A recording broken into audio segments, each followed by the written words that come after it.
बात है कि दुष्यंत चौटाला कई चीजें और कई शर्तों के साथ जो है कांग्रेस में जाना चाहते हैं, लेकिन अभी तक इस पूरे मुद्दे को लेकर के कांग्रेस की तरफ से कोई भी बात है कि जो 21% दलित वोट बैंक है उसको साधने के प्रयास में कहीं ना कहीं दुष्यंत चौटाला ने यह बड़ा कदम उठाया, चंद्रशेखर आजाद को अपने साथ जोड़ा है। नमस्कार, मैं नाज़मीन खान और आप देख रहे हैं SPN 9 न्यूज।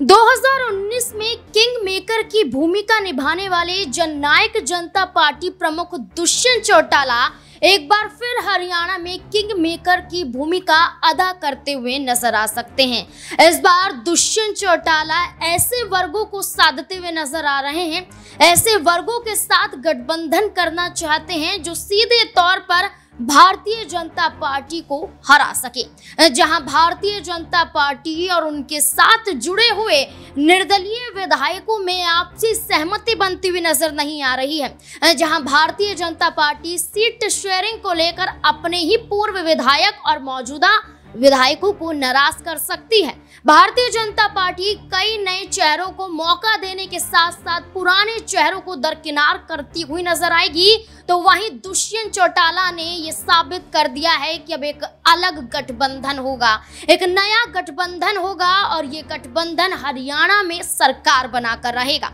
दरअसल दुष्यंत चौटाला की तरफ से ऐलान कर दिया गया है ट्वीट के माध्यम से कि अब आजाद समाज पार्टी प्रमुख चंद्रशेखर आजाद के साथ गठबंधन के तहत हरियाणा में चुनाव लड़ेंगे। यानी कि चंद्रशेखर आजाद ने लोकसभा चुनाव के दौरान उत्तर प्रदेश की नगीना लोकसभा सीट पर जिस तरीके से जीत हासिल की, उसी आधार पर अब हरियाणा के विधानसभा चुनाव में भी चंद्रशेखर आजाद ने कमर कस ली है। दुष्यंत चौटाला और चंद्रशेखर आजाद का गठबंधन हो चुका है, ऐलान ट्वीट के माध्यम से कर दिया गया है। अब इसी गठबंधन के साथ कई और दल भी जुड़ते हुए नजर आ सकते हैं, जहां दुष्यंत चौटाला खुद ये दावा करते हैं कि वो इंडिया अलायंस की तरफ चले जाएंगे, लेकिन एनडीए की तरफ अब कभी भी रुख नहीं करेंगे। भारतीय जनता पार्टी जहां 2019 में 40 सीटें जीती थी और इसी दुष्यंत चौटाला ने 10 सीटों के साथ भारतीय जनता पार्टी की सरकार बनाने में मदद की थी, आज वही भारतीय जनता पार्टी को आंखें दिखाते हुए नजर आ रहे हैं। इससे जुड़े हुए कई तमाम सवाल यहां पर बनते हुए नजर आते हैं कि अब दुष्यंत चौटाला चंद्रशेखर आजाद का गठबंधन क्या भारतीय जनता पार्टी पर भारी पड़ेगा, और क्या ये दो दल एक साथ हैं, कई अन्य दल भी इनके साथ जुड़ते हुए नजर आएंगे। सभी सवालों के जवाब देने के लिए मेरे साथ मौजूद हैं सिराज। सिराज, जिस तरीके से हम देख रहे हैं चंद्रशेखर आजाद अब हरियाणा में एक्टिव नजर आ रहे हैं, जहां हमने अभी इंडियन नेशनल लोकदल और बहुजन समाज पार्टी का गठबंधन देखा, इस गठबंधन के बाद अब जयंत चौधरी जैसे हम उत्तर प्रदेश में देखते हैं वो भारतीय जनता पार्टी के साथ गठबंधन कर लेते हैं, फायदा मिलता है उन्हें। ऐसे ही अगर हम हरियाणा में बात करें तो चंद्रशेखर आजाद अगर दुष्यंत चौटाला से गठबंधन करते हुए नजर आते हैं, फायदा मिलता हुआ नजर आएगा या फिर नहीं? जी बिल्कुल, इसमें कोई दो राय नहीं है। और जिस तरीके से चंद्रशेखर आजाद और दुष्यंत चौटाला ने एक नए गठबंधन का निर्माण किया है हरियाणा में, जाहिर सी बात है इससे सीधे तौर पर कहीं ना कहीं कांग्रेस को झटका लगने वाला है, क्योंकि अब देखिए कि हरियाणा में 21% जो है दलित वोट बैंक है और उनका प्रभाव। दुष्यंत चौटाला तो कांग्रेस के साथ जुड़ने की बात खुद कर देते हैं, इंडिया अलायंस के साथ जाने की बात कर देते हैं, तो भारतीय जनता पार्टी को मुश्किलें होंगी या फिर कांग्रेस पार्टी को मुश्किलें होंगी? देखिए अभी दुष्यंत चौटाला ने ये शर्त रख दी है कि अगर कह सकते हैं कि कांग्रेस पार्टी आम आदमी पार्टी के साथ गठबंधन करती है तो फिर हम उनके साथ गठबंधन नहीं करेंगे। तो जाहिर सी बात है कि दुष्यंत चौटाला कई चीजें और कई शर्तों के साथ जो है कांग्रेस में जाना चाहते हैं, लेकिन अभी तक इस पूरे मुद्दे को लेकर के कांग्रेस की तरफ से कोई भी प्रतिक्रिया सामने नहीं आई है। और जाहिर सी बात है कि जो 21% दलित वोट बैंक है उसको साधने के प्रयास में कहीं ना कहीं दुष्यंत चौटाला ने यह बड़ा कदम उठाया, चंद्रशेखर आजाद को अपने साथ जोड़ा है। वहीं इस दलित वोट बैंक का प्रभाव जो है 35 सीटों पर देखने को मिलता है। तो जाहिर सी बात है कि एक राज्य की 90 सीटें हैं, वहां पर 35 सीटों पर कहीं ना कहीं दलित वोट बैंक का प्रभाव रहता है। तो जाहिर सी बात है कि कांग्रेस को घाटा जरूर होगा, क्योंकि देखा जाए तो लोकसभा चुनाव में दलित जो वोटर थे उन्होंने इंडिया गठबंधन का समर्थन किया था, यानी इंडिया गठबंधन को वोट दिया था। तो मुझे लगता है कि कांग्रेस को एक बड़ा नुकसान जरूर है। और जाहिर सी बात है कि आप देखिए कि जाट वोट बैंक भी है हरियाणा में और वो अहम किरदार निभाता है।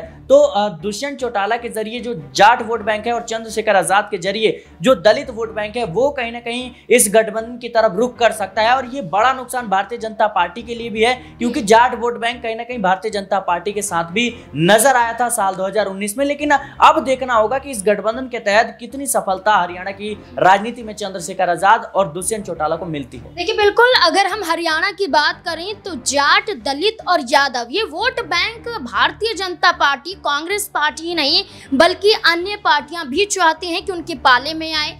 जहां अगर हम दलित वोट बैंक की बात करें तो 21% के करीब यहां पर बताया जाता है।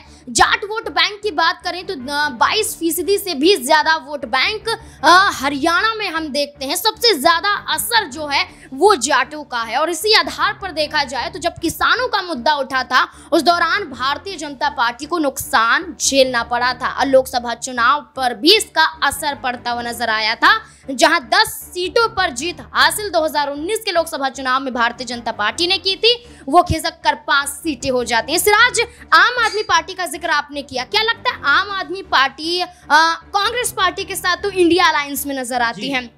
दुष्यंत चौटाला की बात करें तो दुष्यंत चौटाला ने तो ये भी चर्चा कर दी थी कि आम आदमी पार्टी भी हमारे साथ मिलकर चुनाव लड़ सकती है, लेकिन आम आदमी पार्टी ने सिरे से खारिज कर दिया था। लेकिन राजनीतिक रूप से देखा जाए तो गठबंधन निश्चित रूप से जरूर इन बयानों के बावजूद भी कई राज्यों में हमने देखा है। क्या लगता है कि अगर गठबंधन होता है इसमें आम आदमी पार्टी भी जुड़ती हुई नजर आएगी, कांग्रेस पार्टी भी जुड़ती हुई नजर आ सकती है, क्या लगता है?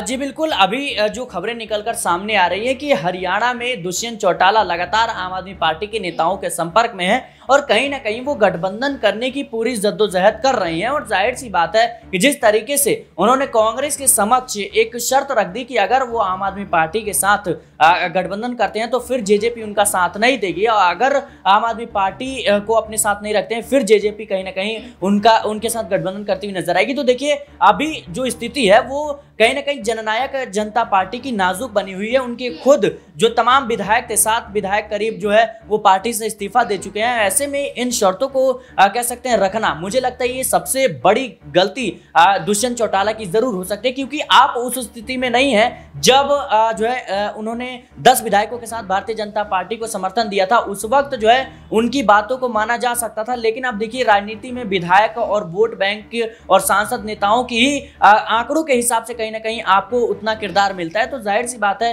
कि अभी उनके पास वो मौजूदा हालात नहीं है जिसके बल पर वो अपनी शर्तें मनवा सकें। तो संभावनाएं लगातार बनी हुई हैं, देखना होगा कांग्रेस और आम आदमी पार्टी और जननायक जनता के बीच क्या कुछ समीकरण बैठते हैं। देखिए चंद्रशेखर आजाद के बारे में आपका क्या कहना है? लोकसभा चुनाव में जीत हासिल करते हैं और लोकसभा के अंदर किस तरीके से तमाम मुद्दों को उठाते हैं, मायावती का समर्थन करते हुए नजर आते हैं। अब तो ये इसके विपरीत नजर आ रहा है, क्योंकि मायावती ने तो यहाँ पर इनेलो के साथ गठबंधन कर लिया और आजाद यहाँ पर जजपा के साथ गठबंधन करते हुए नजर आए। मुकाबला कड़ा होता हुआ नजर आएगा, क्या लगता है चंद्रशेखर आजाद को लेकर? जी बिल्कुल, इसमें कोई दो राय नहीं है। मैंने पहले ही कहा कि दलित वोट बैंक का प्रभाव जो है वो काफी ज्यादा असर दिखा सकता है इस बार हरियाणा के विधानसभा चुनाव में, क्योंकि चंद्रशेखर आजाद देखिए जमीनी तौर पर लगातार एक्टिव रहते हैं। और हम सब ने देखा कि नगीना सीट पर जिस तरीके से बीएसपी के तमाम बड़े लीडरों द्वारा वहां पर कह सकते हैं कि चुनाव प्रचार किया जाता है, भारतीय जनता पार्टी के तमाम दिग्गज नेता आते हैं, समाजवादी पार्टी के आते हैं, लेकिन इसके बावजूद 1 लाख से ज्यादा वोटों के अंतर से जीत दर्ज करना ये अपने आप में